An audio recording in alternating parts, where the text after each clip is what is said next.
ದಿನದ ದೇವರ ವಾಕ್ಯ ಕೊರಿಂಥದವರ ಬರೆದ 2ನೇ ಪತ್ರಿಕೆ 1ನೇ ಅಧ್ಯಾಯ 4ನೇ ವಾಕ್ಯ.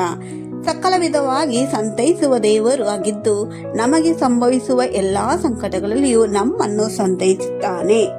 ಪ್ರೀತಿಯ ಜನಗಳೇ, ದೇವರಾದ ಕರ್ತನು ನಮ್ಮನ್ನು ಸಂತೈಸುವವರು ಆಗಿದ್ದಾರೆ.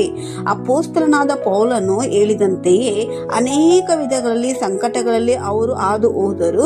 ಆ ರೀತಿಯಾದ ಸಂಕಟದ ಮಧ್ಯದಲ್ಲಿಯೂ ಸಹ ಬೇರೆಯವರ ಸಂಕಟದಲ್ಲಿ ಸಂತೈಸುವವರಾದ ಅವರಿಗೆ ದೇವರು ಎಷ್ಟು ಹೆಚ್ಚಾಗಿ ಸಂತೈಸಿದ್ದಾರೆ ಎಂದು ಚಿಂತಿಸಿ ನೋಡಿರಿ. ಆ ಅನುಭವದಿಂದಲೇ ಪೌಲನು ಅರಿಕೆ ಮಾಡುವುದನ್ನು ನಾವು ನೋಡುತ್ತೇವೆ. ಈ ಬೆಳಗಿನ ಸಮಯದಲ್ಲಿ ನಮ್ಮ ಕರ್ತನು ನಮ್ಮನ್ನು ಸಂತೈಸುವವರು ಆಗಿದ್ದಾರೆ. ಈ ತಿಂಗಳ ಕೊನೆಯ ದಿನದಲ್ಲಿ ಯಾವ ಯಾವ ಕಾರ್ಯಗಳು ನಿಮ್ಮ ಹೃದಯದಲ್ಲಿ ಊಹಿಸಲಾಗದಂತಹ ಭಯವೂ ವೇದನೆಯೂ ಸಂಕಟವೂ ಇದ್ದೀಯೋ ಆ ಎಲ್ಲ ಕಾರ್ಯಗಳಲ್ಲೂ ದೇವರು ನಿಮ್ಮನ್ನು ಸಂತೈಸಲಿ. ದೇವರು ಕೊಡುವ ಸಂತೈಸುವಿಕೆಯು ನಿಮ್ಮನ್ನು, ನಿಮ್ಮ ಕುಟುಂಬಗಳನ್ನು, ನಿಮ್ಮ ಹೃದಯವನ್ನು ತುಂಬಿಸಲಿ ಎಂದು ಯೇಸು ಕ್ರಿಸ್ತನ ನಾಮದಲ್ಲಿ ನಿಮ್ಮನ್ನು ಹಾರೈಸುತ್ತೇನೆ. ಆಮೇನ್.